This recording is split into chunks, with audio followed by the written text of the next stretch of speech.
আসসালামু আলাইকুম Fatema's kitchen and শখের রান্না আপনাকে বেবাক্কিরে স্বাগত। মুই বরিশালে মনু মুই আসবো আপনাকে তাওয়া পিজ্জা বানাই দেখাবো। মানে মুই এটার নাম দিছি তাওয়া পিজ্জা। এটা খাইতে একটা জম্মের মজা লাগে।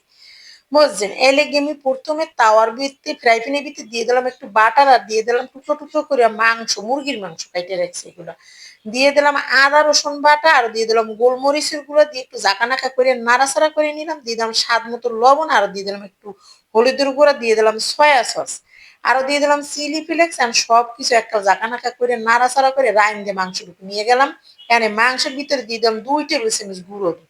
এই গুঁড়ো দুধটা দিলে পিজ্জাটা খাইতে একটু মজা লাগে। এদিকে একটু বাটির মধ্যে দিয়ে দিলাম 1 কাপ গরম পানি, দিয়ে দিলাম 1 চা চামচ ইস্ট, দিয়ে দিলাম স্বাদ মতো লবণ, আরো দিয়ে দিলাম 2-3 টেবিল চামচ গুঁড়ো দুধ, আরো দিয়ে দিলাম তেল আর সবকিছু দিয়ে একটা জাকানাকা করে মাখিয়ে একটু ঘিও দিয়ে দিলাম আর ডিমের সাদা অংশ দিয়ে দিলাম।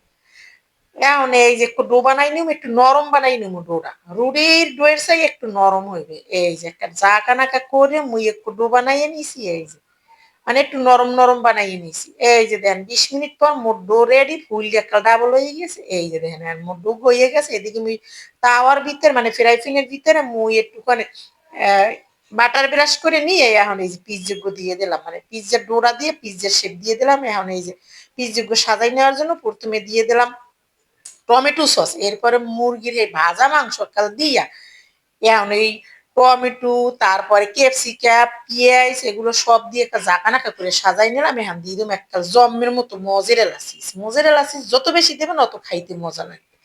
এখন এই সাইড পেজ দিয়ে মুই ওই যে ডিমের কুসুম গাল একটু একটু ব্রাশ করে দিয়ে 20 মিনিট ব্রেক করে নিলাম। 20 মিনিট পর দেখেন মোর তাওয়া পিজ্জা একটা রেডি। খাইতে একটা জম্মের মজা লাগছে। আপনারা একবার হইলো এইভাবে ট্রাই করে দেখি না, খাইতে একটা জম্মের মজা লাগে। এই যে দেখেন মোর পিজ্জাটা কি সুন্দর হয়েছে। একটা খাইতে একসের মজা লাগে। যে যেখান থেকে আমার ভিডিওটা দেখছেন সবাইকে ধন্যবাদ। আল্লাহ হাফেজ।